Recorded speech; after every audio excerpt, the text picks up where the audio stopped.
It all began with a small, reoccurring pain. What began as being insignificant, over time became excruciating. Pain is a clever fellow. It sure lets you know that it's there, but its source and location it keeps secret, while gaining a most evil stronghold.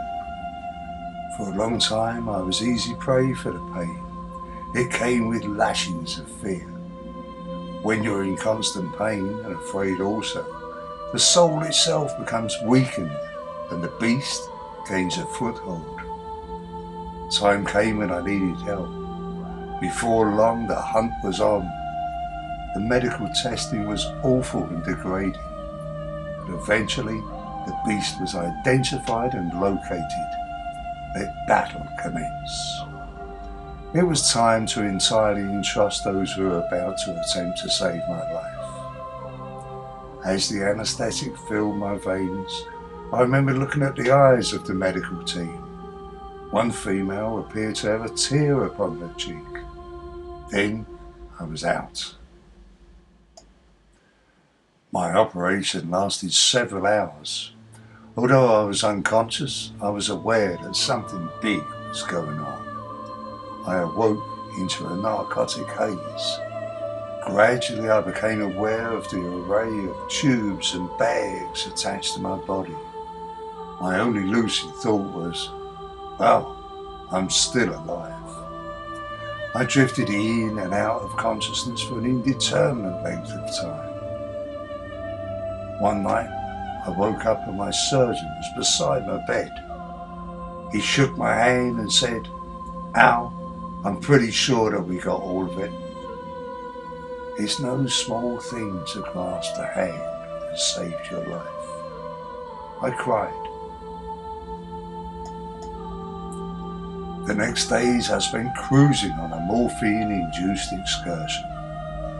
Eventually the sedatives I had been prescribed were reduced. Nasty pains travelled throughout my middle body. I ventured to investigate my wounds. They showed evidence of a bloody battlefield at which I had been absent.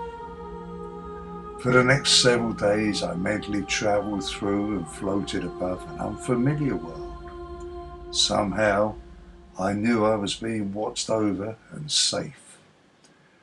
I was in a place that was not unpleasant. The pains began to revisit less often, but when they did, it brought me to tears. But tears cast no shadows. I was moved to a new ward, given a window-side bed with a view. But my spirits were low.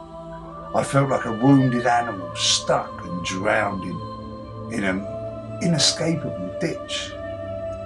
Then I was slipped into a maze of dreams. Elements of those dreams held the promise of health, strength and freedom. But this as yet was not to be. The day came when the doctors decided I could soon leave hospital. The recovery would be tough, but oh how I was going to miss those angels that pose as nurses. Those wonderful people who had not only aided my bodily recovery, but maybe unknowingly helped salvage my mental and emotional balance. Eventually, I was released from hospital. I was weak and still with some pain, but I was alive and free of cancer. I still have a way to go to be where I could and should be, but I always did.